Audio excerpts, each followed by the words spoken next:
میں ایک اور بات آپ کی گوش گزار کرتا چلوں کہ یہ لا الہ الا انت سبحانک انی کنت من الظالمین، یہ آیت مکمل نہیں ہے، یہ آیت کا حصہ ہے۔ آیت یہاں سے شروع ہوتی ہے وَظَنُّونِ ذَهَبَ مُغَاضِبًا، لیکن پیچھے وہ واقعہ بیان ہو رہا ہے کہ کیا ہوا اور پھر آگے کیا حضرت یونس علیہ السلام نے التجا کیا کی۔ ورد اور وظیفہ یہیں سے سٹارٹ ہوتا ہے، لا الہ الا انت سبحانہ سے سٹارٹ ہوتا ہے۔ جس طرح نا وہ ہے الذین اذا اصابتهم مصیبۃ قالوا انا للہ و انا الیہ راجعون، تو آیت شروع کہاں سے ہو رہی ہے؟ الذین اذا اصابتهم مصیبت سے شروع ہو رہی ہے۔ لیکن جب کوئی بھی آپ سمجھتے ہیں کہ آپ کوئی بندہ دنیا سے چلا گیا ہے، کوئی آپ سے چیز گم ہو گئی ہے، کوئی نقصان ہو گیا، تو آپ ورد اور وظیفہ شروع کہاں سے کرتے ہیں؟ انا للہ و انا الیہ راجعون۔ وجہ کیا ہے؟ وجہ یہ ہے کہ جو آپ کے مضمون کے ریلیونٹ، جو اس کے متعلق جو حصہ ہے وہ آپ نے تلاوت کرنا ہے، وہ آپ نے اس کا ورد کرنا ہے، وظیفہ کرنا ہے۔ یہ تمہید اس لیے میں نے باندھی ہے کہ ایک حدیث میں نے بیان کی انا مدینۃ العلم وعلی بابھا، اس کا مضمون وہ حضرت علی رضی اللہ تعالیٰ عنہ کے فضائل تھا۔ تو جب آپ حضرت علی رضی اللہ تعالیٰ عنہ کے فضائل بیان کر رہے ہیں تو یقیناً آپ نے حدیث کا وہی پورشن اٹھانا ہے جو حضرت علی کی فضیلت کے متعلق ہو۔ حدیث طویل ہے، حدیث میں حضرت ابو بکر صدیق کے حوالے سے آتا ہے کہ وہ ایک عمارت سے تشبیہ دی گئی ہے، اور نبی کریم علیہ السلام نے ارشاد فرمایا کہ ابو بکر اساس ہیں، عمر دیواریں ہیں، عثمان چھت ہیں اور علی دروازہ ہیں۔ اس طرح کے الفاظ حدیث میں آتے ہیں۔ ہم صحابہ کے فضائل کے بالکل قائل ہیں اور دل و جان سے قائل ہیں۔ ہم نہ افراد کا شکار ہیں اور نہ تفرید کا شکار ہیں۔ ہم تمام صحابہ، جس بھی صحابی کی وہ یوم وفات ہو، یوم شہادت ہو، وہ بیان کرنا یہ میرا اور مذہبی فریضہ ہے۔ اور جو خلافت کی ترتیب ہے پھر ذہن میں رکھ لیں، بالکل واضح، جو خلافت کی ترتیب وہی فضیلت کی ترتیب۔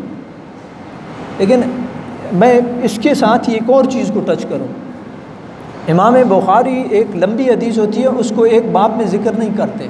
مثلا میں ایک بات کروں، امام بخاری حدیثوں کو توڑ کر کے جو ٹاپک کے ریلیونٹ ہوتی ہے وہ اپنے باب باندھے ہیں۔ باب التیمم ہے، باب الوضو، باب الصلاۃ، جو ٹاپک کے ریلیونٹ حدیث کا ایسا ہوتا ہے وہ اس کو اٹھا کر کے امام بخاری وہاں پہ ذکر کر دیتے ہیں، جو دوسرے ٹاپک کے متعلق ہوتا ہے اس کو وہیں سے اٹھا کر کے دوسرے میں بیان کرتے ہیں۔ کبھی ایسے بھی ہوتا ہے کہ وہ بیان کر دیتے ہیں، ساری بھی بیان کر دیتے ہیں، لیکن عموماً ایسے ہوتا ہے۔ مثلا حضور نبی کریم علیہ السلام مدینہ سے چلے تو بدر تک پہنچتے ہوئے، بدر میں پڑاؤ ہوا، بدر میں لڑائی ہوئی، بدر کے معاملات ہوئے، تو وہ جو اس میں متعدد واقعات ہوئے ہوں گے، تو جو جس مضمون کے متعلق تھا امام بخاری نے اس حدیث کو وہیں پہ ذکر کیا ہے۔ اور یہ بڑا آسان سا طریقہ ہے۔ دیکھیں، تو بات کرنے کا مقصد یہ ہے کہ جیسے یہ آیت ہے، اس آیت کو لے لیں، آیت پوری تو یہ نہیں ہے نا، لا الہ الا انت سبحانک انی کنت من الظالمین، یہ آیت پوری نہیں ہے۔ آیت پوری وَظَنُّونِ الذَّهَبَ مُغَاضِبًا سے شروع ہوتی ہے، لیکن آپ ورد کہاں سے کرتے ہیں؟ لا الہ الا انت سبحانک انی کنت من الظالمین سے۔ کیوں؟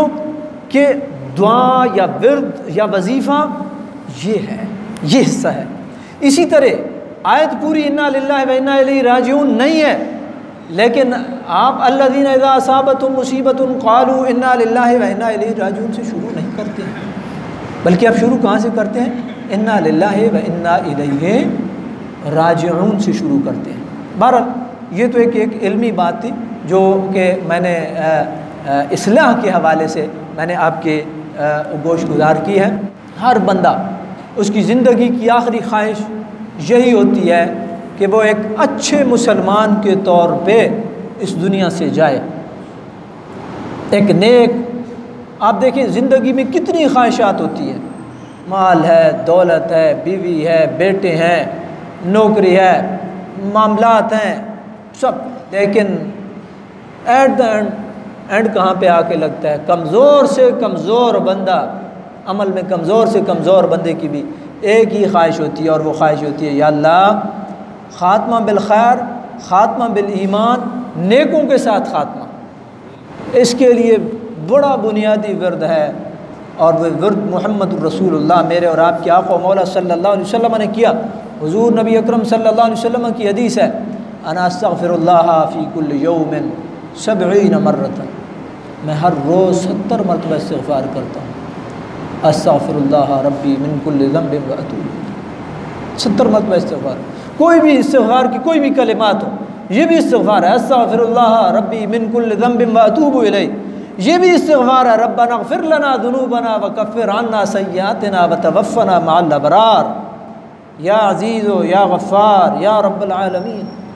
ورد کریں، وظیفہ کہیں، آپ اس کو کوئی نام دے لیں، ربنا اغفر لنا ذنوبنا، میرے مالک، میرے رب میرے گناہوں کو معاف فرما، کفر عنا سیئاتنا، میری خطاؤں کو مٹا رہا، وتوفنا مع الابرار، اور میرا معاملہ نیک لوگوں کے ساتھ فرما۔ یہ وہ ورد اور وظیفہ ہے استغفر اللہ، حضور نبی کریم علیہ السلام نے ارشاد فرمایا میں ہر روز 70 مرتبہ استغفار کرتا ہوں، کہ جو معصوم عن الخطا ہیں، جو گناہوں سے پاک ہیں، لیکن پھر بھی سنت بنا گئے، کس کے لیے؟ میرے لیے اور آپ کے لیے، جن کی رہنمائی کے لیے وہی اترتی ہو، ان سے گناہ اور خطا کا امکان ناممکن ہے، لیکن اس کے باوجود سنت بنا کر کے گئے، کس لیے؟ اس کمزور امت کے لیے سنت بنا کر کے گئے، تاکہ یہ میری سنت پہ چلیں اور اپنے گناہوں کی معافی تلافی بھی اپنے رب سے کرائیں اور اجر اور ثواب کی مستحق بھی ٹھہریں۔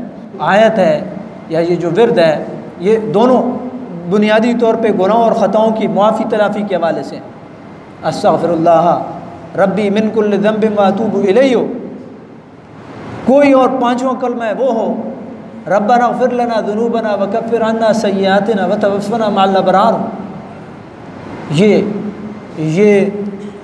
یہ وہ ورد اور وظیفہ ہے جو مجھے اور آپ کو پاک، صاف اور ستھرا کرنا، اور رب کی رحمت کی نہ کوئی حد ہے نہ کوئی کنارہ ہے۔ اور اگر آپ یہ جو میں نے مختلف انبیاء کی دعاؤں کا آپ کے سامنے ذکر کیا نا، اگر آپ ان کو دیکھیں، اور جو اختتامیہ ہے، اللہ رب العالمین نے ارشاد فرمایا فَمَن يَعْمَلْ مِنَ الصَّالِحَاتِ وَهُوَ مُؤْمِنٌ فَلَا كُفْرَانَ لِسَعْيِهِ وَإِنَّا لَهُ كَاتِبُونَ۔ بڑے غور طلب الفاظ ہیں۔ جو بندہ فَمَن يَعْمَلْ مِنَ الصَّالِحَاتِ، جو بندہ نیک عمل کرے اور ہو مومن، ہو کلمہ گو، وَهُوَ مُؤْمِن، ہو کلمہ گو، اس سے اپنے ذہنوں کی اس غبار کو بھی نکال دیں کہ وہ بڑے اچھے ہیں، وہ بڑے اچھے ہیں، وہ اس لیے اچھے ہیں کہ ان کا ڈالر زیادہ، وہ ہمارے روپے سے زیادہ ہے، وہ اس لیے اچھے ہیں کہ پاؤنڈ کی قیمت زیادہ ہے، معاشرے میں رویے بدلتے رہتے ہیں، وہ بڑے اچھے ہیں۔ یہ جملہ تو بڑا اچھا لگتا ہے، لیکن آپ نے دیکھا کہ جب ادھر بحران آیا تو کیا وہاں لوٹ گھسوٹ نہیں ہوئی؟ وہاں سٹور نہیں لوٹے گئے، وہاں قتل و غارت گری نہیں ہوئی، وہاں توڑ پھوڑ نہیں ہوئی۔ یہ ایک ایسا جملہ ہے کہ جس نے میری اور آپ کی قدر و قیمت، یہ ہمیں پتہ ہی نہیں ہے کہ ہماری اللہ رب العالمین کے ہاں کیا مرتبہ اور مقام ہے۔ عمل صالح کی بات نہیں ہے، اچھی بات کی صرف بات نہیں ہو رہی ہے، اپنے ذہنوں سے یہ بات نکالیں وہ بڑے اچھے ہیں، ہم بھی کہتے ہیں بڑے اچھے ہیں، لیکن یہ معاشروں میں جب اتار چڑھاؤ ہوتا ہے رویے بدلتے رہتے ہیں۔ وہ جو جن کے بارے میں آپ کہتے ہیں وہ بڑے اچھے ہیں، وہاں قتل و غارت بھی ہے، ڈاکہ بھی ہے، لوٹ مار بھی ہے، شراب بھی ہے، شباب بھی ہے، وہاں پہ کیا کچھ نہیں ہے، لیکن مجھے اور آپ کو ذہنی طور پہ گرانے کے لیے وہ بڑے اچھے ہیں۔ اللہ رب العالمین نے کیا ارشاد فرمایا فَمَن يَعْمَلْ مِنَ الصَّالِحَاتِ، جو نیک عمل کرے وَهُوَ مُؤْمِنٌ، ہو مومن، اللہ کو ایک ماننے والا ہو، رسول اللہ کو اللہ کا نبی اور رسول ماننے والا ہو، جو اللہ رب العالمین کو رب نہیں مانتا ہے، کرسچین ہے، شرک کے زمرے میں چلے جاتے ہیں۔ لقد کفر الذین قالوا ان اللہ ثالث ثلاثہ، کہیں حضرت عیسیٰ علیہ السلام، کہیں حضرت عیسیٰ علیہ السلام کی والدہ، کہیں کیا غلط عقیدہ، کہیں کیا غلط عقیدہ، ان کے بارے میں آپ کیا سمجھیں گے؟ وَهُوَ مُؤْمِنٌ، اللہ رب العالمین نے ارشاد فرمایا ہو کلمہ گو، کام نیک کرے۔ یہ نہیں کہ صرف کلمے پہ بھی، یہ بھی ذہن میں رکھیں صرف کلمے پہ بھی بات نہیں بنے گی۔ الف لام میم احسب الناس ان یترکوا ان یقولوا آمنا، لوگوں کا یہ گمان ہے کہ وہ صرف ایمان پہ چھوڑ دیے جائیں گے، حسب الناس ان یترکوا ان یقولوا آمنا، صرف کلمے پہ چھوڑ دیے جائیں گے، ایسا نہیں ہوگا۔ کلمہ تو بنیاد ہے نا، پھر نماز کی بھی پوچھ گچھ ہوگی، روزے کی پوچھ گچھ ہوگی، اڑوس ہے، پڑوس ہے، گلی ہے، محلہ ہے، کس کو دھوکہ دیا، کس کا مال ہڑپ کیا، کس کے ساتھ ظلم کیا، کس کے ساتھ زیادتی کی۔ اس لیے ایمان اور عمل صالح قرآن میں جہاں بھی آتے ہیں اکٹھے اکٹھے آتے ہیں۔ من یعمل من الصالحات وهو مؤمن، جو اس بندے نے نیک اعمال کیے اور تھا وہ مومن، فلا کفران لسعیہ، اس کی اس محنت اور کوشش اور اس نیک عمل کی قدر کی جائے گی، اس کا کفران نہیں کیا جائے گا، ناقدری نہیں کی جائے گی۔ جو رات کو تہجد کے لیے اٹھا، اس کے ان شب بیداریوں کی قدر کی جائے گی، جس نے قرآن کھولا تلاوت کی قدر کی جائے گی، جو اللہ رب العالمین کی بارگاہ میں گڑ گڑا کر کے التجا جس نے کی قدر کی جائے گی۔ فلا کفران لسعی، ناقدری نہیں کی جائے گی۔ اللہ رب العالمین نے ارشاد فرمایا وَإِنَّا لَهُ كَاتِبُونَ، ہم اس کے لیے لکھنے والے، ہم لکھ رہے ہیں۔ کس نے تلاوت کی ہے، کس نے نماز پڑھی ہے، کس نے روزہ رکھا ہے، کس نے اچھا اخلاق اپنایا ہے، وَإِنَّا لَهُ كَاتِبُونَ، ہم لکھ رہے ہیں، اس کا حساب کتاب لکھا جا رہا ہے۔ نیک عمل وہ کسی زمرے میں ہو اور کیسا بھی ہو، نیکی کوئی چھوٹی نہیں ہوتی، کوئی نیکی چھوٹی نہیں ہوتی۔ مراتب ضرور ہیں، درجے ضرور ہیں، لیکن کسی نیکی کو یہ سمجھ کر کے نظر انداز نہیں کرنا چاہیے کہ یہ چھوٹی ہے۔ کئی دفعہ ایسے بھی ہوتا ہے کہ حدیث میں آتا ہے کہ ایک عورت نے ایک پیاسے جو ہے وہ کتے کو پانی پلایا تھا اور اس کی بخشش ہوئی۔